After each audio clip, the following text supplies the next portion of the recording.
On se retrouve maintenant dans le bâtiment de Kuma. C'est ça. C'est ça, où il y a une majorité des outils. Oui, c'est à 8-10 km de chez moi. Et puis c'est vrai que de plus en plus, mon objectif, c'est d'avoir plutôt du matériel en Kuma plutôt qu'à moi. Alors, j'ai toujours une partie du matériel à moi quand même. Mais c'est vrai que le matériel en Kuma, c'est quand même pratique. Parce qu'on a plutôt du plus gros matériel. Donc on gagne du temps. Et moi, mon gros problème, c'est le temps. C'est le temps, en étant tout seul. Combien d'adhérents dans la Kuma là? Une cinquantaine. Une cinquantaine, d'accord. Après, sur chaque matériel, ça diffère beaucoup. Tout dépend. Il y en a qui sont juste sur un des chômeurs ou un broyeur, et puis il y en a d'autres qui ont beaucoup de choses. D'accord. Voilà, il y a de tout. Ok. Et il y a des personnes qui sont ici pour entretenir? On a 2 salariés en permanent et un salarié qui est là 6 mois dans l'année pour la partie betterave. D'accord. Parce qu'on a une partie arrachage de betterave jusqu'à maintenant. C'est en train de disparaître. On verra ce que ça va donner dans les années à venir. De moins en moins. Ça serait de moins en moins. Mais voilà, donc là pour l'instant on a 2 personnes et demie. On se pose même la question de prendre une troisième, un apprenti, ou on verra dans. Si ça grandit de plus en plus, c'est vrai que ça arrive à avoir des besoins. Alors les salariés travaillent pour la Kuma, à l'atelier ou avec le matériel de la Kuma chez les adhérents, mais la Kuma est aussi groupement d'employeurs. Par exemple, il y a un des salariés qui vient une journée par semaine, tous les lundis, j'ai un salarié qui est chez moi. Vous avez centralisé et le matériel et la main d'œuvre. Et voilà, et puis comme ça, les 2 salariés tournent actuellement sur 4 fermes en fixe, plus le travail de la Kuma. Ok, et écoute, on peut aller commencer par faire le tour. Je vois qu'il y a des outils à disque. On va aller voir. On va regarder déjà tous les outils de travail du sol. Là, on a un calidisque qui fait 5 mètres. Celui-là, j'ai des parts, donc celui-là, je l'utilise de temps en temps sur la ferme. Ça marche. Et puis on avait le Rasol, mais ça y est, il est vendu. Oui, de toute façon, le cover crop, on sait que c'est de moins en moins d'actualité, on va dire. On passe sur du disque indépendant maintenant, la plupart du temps. Ça revient un peu à la mode. C'est toujours des modes. C'est vraiment un effet de mode. Et puis c'est toujours intéressant parfois d'avoir du grand disque et d'avoir un outil lourd. Tout dépend un peu des conditions aussi. Voilà. C'est l'avantage aussi de la Kuma, c'est qu'on a pas mal de matériel, donc on peut s'adapter en fonction des besoins. Donc là, les deux matériels à disque. Après, en matériel à dents, on a un CLC. D'accord. Il y a un Terrano, mais qui doit être chez les adhérents là en ce moment.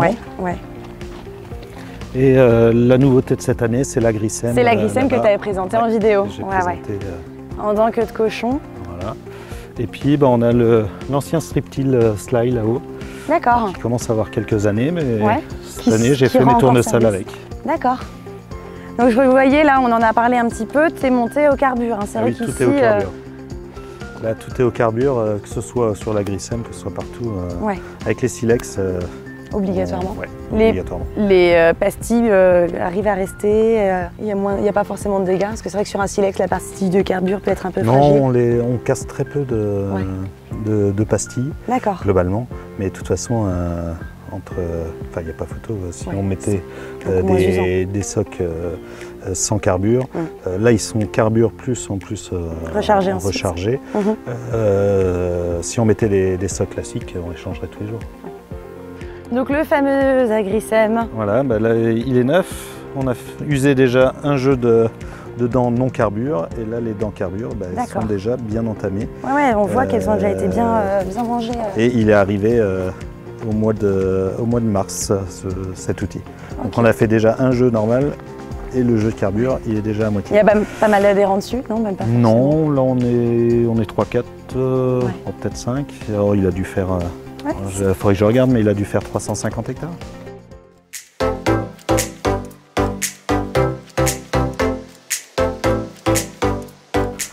Donc là, en ce moment, il y a pas mal de matériel qui est sorti, ce qui est plutôt normal à cette époque-là. C'est la saison. Mais en fait, en hiver, ça y est, le bâtiment, quand on l'a fait il y a 3-4 ans, on se disait qu'on n'allait pas avoir assez de place. Pas qu'on allait avoir trop de place, justement. Et là, ça y est, il est plein. L'hiver, on joue du Tetris pour pouvoir tout mettre à la place. Parce que les outils que tu as aussi en extérieur, tout ça aussi est remisé à l'intérieur. Donc il va falloir qu'on réfléchisse à faire un autre bâtiment. Quand il y a de la place, on trouve toujours à la remplir. C'est ça. Ça, c'est fou. Ok. Donc là, on va avoir d'attelé. Là, on a les pareuses, Donc, ça, c'est un tracteur qu'on a acheté d'occasion l'année dernière, un Valtra, pour faire que de l'épareuse. Elle sert juste aux agris, il y a un peu de prestations aussi. Là, elle sert que aux agriculteurs. qu'aux adhérents. Il n'y a rien pour les communes, tout ça. Ouais. Ensuite. Ça, c'est un vieux CO6, enfin un vieux. Ouais.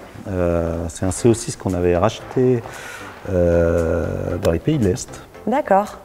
Et puis par contre, on l'a complètement refait au goût du jour. Donc on lui a remis l'isobus, tout en isobus. On a remis une troisième treillis solide. On lui a remis des dents fines. Oui, je voyais que c'était monté aussi différemment. Les peignes ont été remis propres. On a remis des peignes neufs. Et en fait, là, il est complet. On peut faire de la modulation intraparcellaire au niveau des SMI, tout ça, puisqu'on est tout en isobus. On est exactement sur le même programme que les Horsch qui sortent. Qu'est-ce qui est sorti maintenant? Là actuellement. Ça, c'est l'avantage d'avoir tout repassé en Müller, en isobus classique. Donc ça, c'est l'objectif, pouvoir semer des petites graines avec de l'engrais et puis avec c'est ça, les trois trémies finalement, c'est bien hyper pratique. Intéressant. Donc, voilà. Mais alors, il devait partir et finalement ça s'est pas fait et on va le remettre en vente puisqu'on a acheté un autre semoir entre temps. Il y a de la nouveauté qui est arrivée. Voilà. Ça marche. Donc il faut que je le remette. Faut qu'il reparte sur AgriAffaires. Voilà, c'est ça. C'est le moment de faire sa petite annonce si vous cherchez un semoir. Si vous cherchez un CO6, voilà. Il y en a un en vente. N'hésitez pas à appeler la Cuma du Ronceau. Il faut en profiter.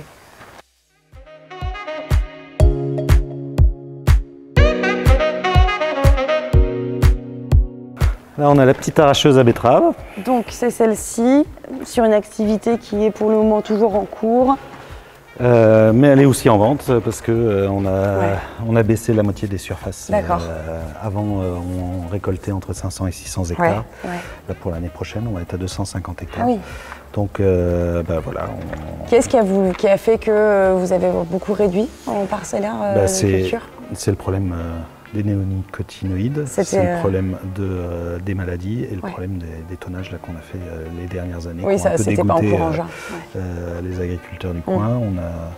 Donc là pour l'instant, la filière est toujours là, mais elle est un peu moribonde. D'accord. Et c'est vrai que les prix ne sont pas là sur les betteraves. Donc, espérons que ça remonte un petit peu, mais si ça ne remonte pas, ce sera une activité qu'on va devoir arrêter.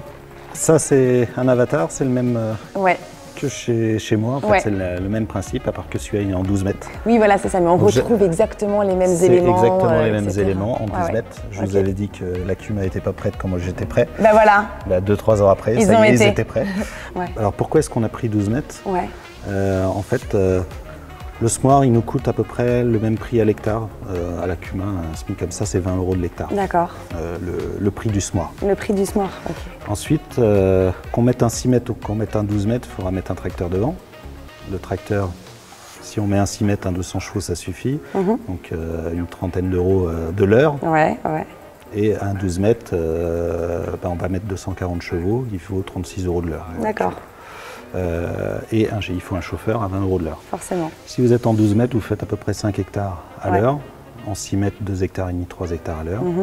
Donc vous faites les calculs, en fait c'est toujours le même prix à l'hectare du SMI, mais la partie traction plus main d'œuvre, le fait de passer en 12 mètres, ça paye la main d'œuvre. La rentabilité est meilleure. Ça paye la main d'œuvre, puisque en fait 36 plus 20 €, ça fait 10 € de l'hectare, la traction plus le chauffeur, alors que en 6 mètres, ça fait 15 € de l'hectare, donc c'est plus cher.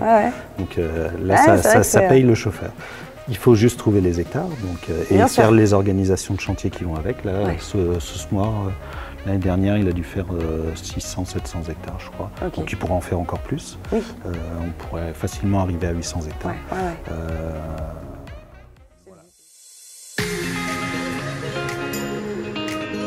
Notre but, c'est de servir les adhérents au meilleur prix et qu'ils aient leur semis de fait en temps. Et d'avoir la disponibilité de l'outil quand il y a besoin. C'est les adhérents, les groupes d'adhérents qui décident soit de payer un peu plus cher, je ne sais pas, peut-être que l'entrepreneur il pourrait leur faire à 10 € ou à 15 € de l'hectare la partie SMI. Eux ils décident, non, nous on préfère avoir moins d'hectares mais payer un peu plus cher, mais être sûr d'avoir nos hectares de fait. Quand on veut ou quand c'est possible. L'essentiel, c'est que c'est des choix. En fait, on décide d'investir en commun. Voilà, c'est le choix des agriculteurs qui gèrent. Donc, et vous arrivez à trouver l'accord à chaque fois pour pouvoir s'entendre? Oui, c'est des compromis à chaque fois. Mais c'est tellement appréciable. Une fois qu'on y a goûté, voilà, c'est que quand vous avez 50 ou 60 hectares de semis à faire, qu'avant vous faisiez ça en 3-4 jours, vous gagneriez, qu'il faut faire les traitements juste derrière. Il n'y a plus, donc on peut plus, donc on y retourne. Il y a tout un tas de choses. Là, vous savez que le chauffeur il vous appelle, il vous dit demain je suis chez toi, il faut que tu sois prêt, il faut que tu aies tes semences de prêt, tout ça, parce que de toute façon ça va être fait dans la journée. C'est maintenant ou jamais, ça sera fini le soir même. D'accord. Et voilà, et ils font, voilà, quand ça tourne bien, 50-60 hectares dans la journée, c'est fait.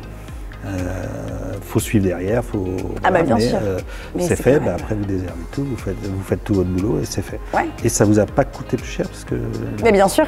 Avec votre petit matériel, avec votre tracteur, avec le nombre d'heures, avec tout ça, ça vous coûte beaucoup plus cher. Donc là on a des semis qui nous coûtent 35 à 40 euros de l'hectare. Travail fait. Tout fait. En plus. Celui qui trouve son matériel plus... seul à l'acheter, c'est pas possible. Non, mais il n'arrivera pas à ces prix. Ah non. Donc c'est une bonne solution. Après, l'intérêt sur ce genre de semoir, surtout, c'est le groupe en fait. C'est que certes, il y a la partie travail en commun, mais il y a aussi le groupe qui échange et qui là, on est sur des nouvelles techniques, il faut apprendre à faire. C'est bien d'avoir des de ne pas être tout seul, c'est très bien. Celui qui s'occupe de ce semoir, il voit à peu près chez tout le monde, il voit quand il y a un sol qui est un peu bizarre. En plus, il y a le salarié aussi qui passe un peu chez tout le monde. Et puis, il y a des échanges et puis des fois, on va dire, là, c'est pas comme d'habitude. Il y a peut-être un coup de travail à faire parce que là, tu es trop tassé. Ou au contraire, là, ça va aller. D'avoir un avis de quelqu'un d'autre sur des techniques comme ça, un peu nouvelles, c'est quand même important. Que d'être tout seul. Tout seul, des fois, on se gratte la tête, on se pose plein de questions et souvent, on a du mal à faire ces nouvelles techniques parce qu'on n'a pas. Le soutien technique parfois de quelqu'un qui a déjà un peu ça, c'est un des gros avantages, moi je trouve, de la CUMA. Après, il y a tous les désavantages. Quand on travaille en commun, il faut faire des concessions. Il y a un premier et un dernier, donc il faut qu'il y en ait un qui parte avant les autres et il faut qu'il y en ait un qui finisse après les autres. Un peu plus tard que les autres. Je vois sur la moisson, on finit toujours à la même date, on finit comme les autres. C'est le tout d'avoir la batteuse qui est dimensionnée au nombre d'hectares. Oui, c'est ça. Après, l'intérêt, c'est le travail en commun qui fait que, par exemple, sur la moisson, on s'entraide. C'est-à-dire que quand on coupe chez moi, c'est souvent moi qui suis dans la batteuse parce que j'aime bien couper chez moi, mais pas tout le temps. C'est-à-dire que quand j'ai un enrouleur à faire, j'appelle le collègue et il vient me remplacer. Je vais faire tranquillement mon enrouleur. D'accord. Le midi et le soir, je mange tranquillement avec ma famille et mes enfants. Ça, c'est quand même royal. C'est pas le casse-croûte. En période de moisson, de ne pas avoir juste la glacière dans la cabine. Une bonne heure et demie de pause pour prendre le temps, pour manger tranquillement, pour regarder la télé ou faire une petite sieste, on peut, parce qu'on a le collègue qui nous remplace et nous on le remplacera. Et inversement, après au moment venu, quand ce sera chez lui. Quand ce sera chez lui, on fera exactement la même chose.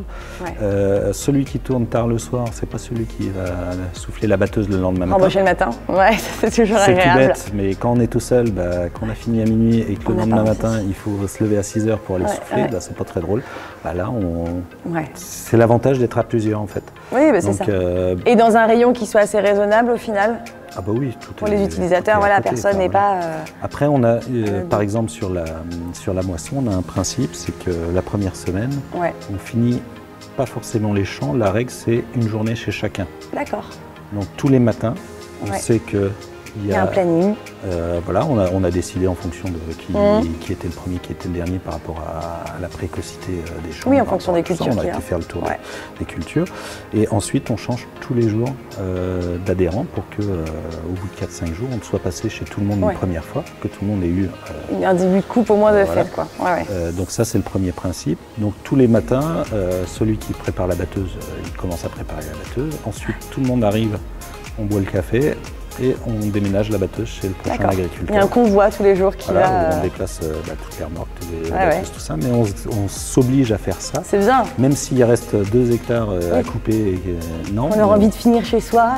On finit. C'est le deal. C'est le deal pour que tout le monde soit servi. Et puis après, par contre, au deuxième tour, on essaye de faire en sorte d'être le plus efficace possible. Ça va être inspirant pour beaucoup. C'est des petites astuces qu'on a trouvées comme ça. Et finalement, on finit la moisson en même temps que les autres. Alors, quand on est le jour où on coupe chez soi, avant, moi je coupais 20 hectares par jour, 15-20 hectares avec du temps de mon père, avec oui. on avait encore une batteuse. Ouais, avec une coupe qui était beaucoup plus étroite, j'imagine, voilà, que ce qu'il y a maintenant. Là, quand la batteuse elle vient, de toute façon, c'est pas compliqué. Pour les blés, on fait 40 à 50 hectares dans la journée. Quoi qu'il arrive.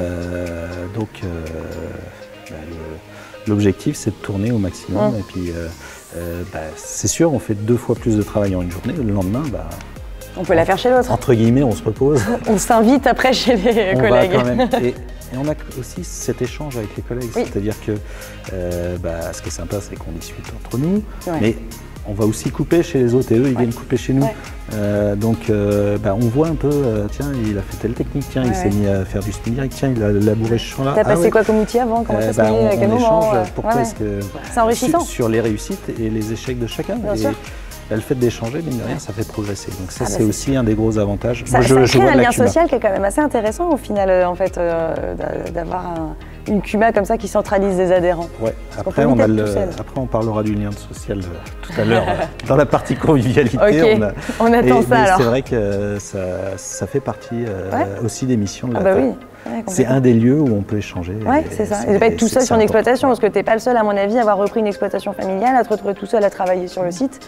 Et parfois, j'ai encore mon père qui m'aide. Personne n'a la science infuse aussi. Mais bon. Mais c'est bien aussi d'avoir d'autres personnes extérieures où on peut échanger, Parce que le père, à mon avis, peut-être qu'il disait oui, mais moi avant je faisais comme ça, c'est peut-être compliqué de le mener. Non, j'ai la chance d'avoir un papa qui est. Ça va alors. Qui est plutôt ouvert aux nouvelles techniques, à tout ça, et justement, il est plutôt à m'inciter.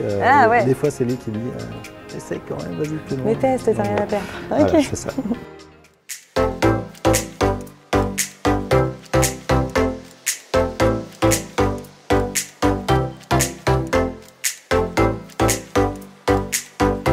Le giro, ça, c'est un nouveau semoir jamais à dents, donc qui remplacera en partie le CO6. D'accord. L'objectif, c'était de pouvoir semer un peu plus resserré, surtout d'être en semi-portée. Alors, le CO6, il est vraiment extra pour l'été, en particulier pour les implantations d'été, tout ça. Et c'est vrai qu'en conditions un peu humides, le fait d'être entraîné et puis quand même avec une grosse cuve un peu lourde, c'était un peu compliqué, donc il y avait des adhérents qui ont préféré plutôt repartir sur celui-là. Moi je vais regretter un peu le CO6, moi j'aimais bien.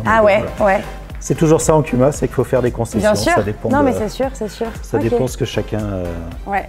C'est vrai que ça, c'est aussi des outils qu'on voit de plus en plus, où certains se les fabriquent. On en parlait, il y a des autoconstructions qui se font de plus en plus. Alors l'avantage, c'est que c'est beaucoup plus léger, justement. Et moins de puissance, etc. Tout ça. Le gros souci par rapport à l'autre, c'est que l'autre, il a quand même une rangée de pneus derrière qui passe en face de chaque dent, qui va bien tasser, qui va bien appuyer. Contact air-grain. Ici, il faut passer un coup de rouleau, donc pour faire une. Oui, parce que la rangée de peigne, elle, mise à part ça n'appuie pas. Elle fait rien, elle appuie pas. Il faut quand même, pour tous les semis d'été, il faut quand même un bon contact sol-graine. Que le sait aussi ça, alors qu'ici, il l'a pas. Ça c'est sûr. C'est sûr que c'est plus embêtant.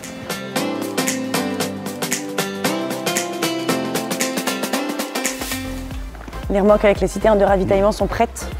Tout est prêt. C'est bon. Pour les coupes de moissonneuse, la moissonneuse. Ouais, la moissonneuse. Notre super voiture jaune de CUMA. Électrique, bien évidemment. Ah, pas mal. Parce que comme on produit de l'électricité. C'est vrai que c'est quand même dommage de ne pas en profiter. Pareil, moi j'ai aussi un petit Kangoo électrique, comme vous avez pu voir. Oui. C'est l'idéal pour. Forcément. Il lui manque un joli petit convoi agricole. Oui, ça faudrait qu'on mette ça. Qu'on a. Ah bah, voilà, il va falloir qu'on mette ça. Donc on a 2 batteuses identiques, des 6140. C'est les mêmes, ok. Des cueilleurs. Et les cueilleurs qui sont derrière pour un cueilleur à 75 et un cueilleur à 50. Oui, parce qu'il faut quand même s'adapter aux cultures de tout le monde. C'est ça. Donc 2 cueilleurs pour pouvoir être sûr de pouvoir avoir ce qu'il faut. On avait besoin de pouvoir répondre à tout le monde. Et puis deuxièmement, l'objectif c'était de partir en 50 pour essayer de standardiser un peu tous les outils. Donc on a acheté un semoir en 50 qui est dans l'atelier. Et puis petit à petit, comme ça on sème des betteraves jusqu'au colza, tout en 50. Tout en 50. Colza, tournesol, maïs, betterave. Et puis après on peut faire quelques petites cultures. Oui, d'autres cultures différentes. Mais l'objectif, c'est de tout être en 50 et que ce soit beaucoup plus simple. Et là, le semoir à 50, pour l'instant, il a dû faire entre 300 et 400 hectares déjà au printemps. Et il lui reste encore les colzas, donc je pense qu'il va faire au moins 600 hectares cette année. Et ici, il y a aussi de l'outil de désherbage mécanique, il y a du binage, il y a de la herse. On a 2 bineuses. Ouais. On a 2 bineuses. Qui sont forcément parties là pour travailler peut-être Oui, parce que oui, elles n'y sont pas. Ouais, c'est ça. On les a pas vues. Et puis là, il y en a une normalement qui arrive bientôt. Une bineuse avec caméra et avec... avec l'interface de guidage, etc. A50 aussi. A50 aussi, et qui doit arriver en 6 mètres à 50. D'accord.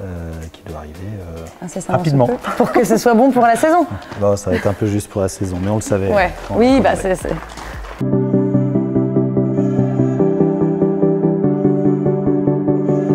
Donc voilà, c'est l'entrée principale de la Cuma. D'accord. Ici. C'est là où les salariés aussi mangent midi. D'accord. C'est là où on a une salle de réunion, un bureau et puis un endroit collectif. pour prendre le café. Et souvent, les journées de pluie à 9h, il y a beaucoup de monde au café, ça permet d'échanger. Non mais c'est intéressant d'avoir ce lien-là. C'est ça l'objectif. Ouais. Le fait d'avoir créé ce bâtiment, d'avoir fait un lieu plutôt ouvert, ça permet qu'il y ait un maximum d'échanges. Il y a une émulation qui se fait. Et donc, pareil, maintenant le groupement de développement agricole, il fait sa permanence ici. On essaye de faire en sorte qu'il y ait le maximum de choses. Il y a plein d'AG, les AG des CUMA, d'autres CUMA, il y a, c'est bien rempli. Il y a des tours de plaine, il y a pas mal de réunions qui sont prévues un peu partout. Voilà, ça fait un lieu d'échange et un lieu qui est ouvert pour tout le monde. Bah c'est quand même mieux que de se croiser en coup de vent entre l'enlèvement d'un matériel ou autre. Voilà. Ça permet de donner du cadre aussi. Hein. Il y a une belle photo de groupe de la Cuma des adhérents. Quand on avait reçu le semoir, on avait fait une journée démarrage. Mise en route. On avait fait une journée, je vois que les batteuses étaient sorties aussi. On a dû faire une petite porte ouverte. Une sorte de porte ouverte. Enfin, donc pour les adhérents là. Ouais. Donc là, c'est que les adhérents, il y en a. D'accord. Oui, c'est vrai que ça fait quand même un beau groupement. Hein. Ouais, ça fait une 50aine d'adhérents.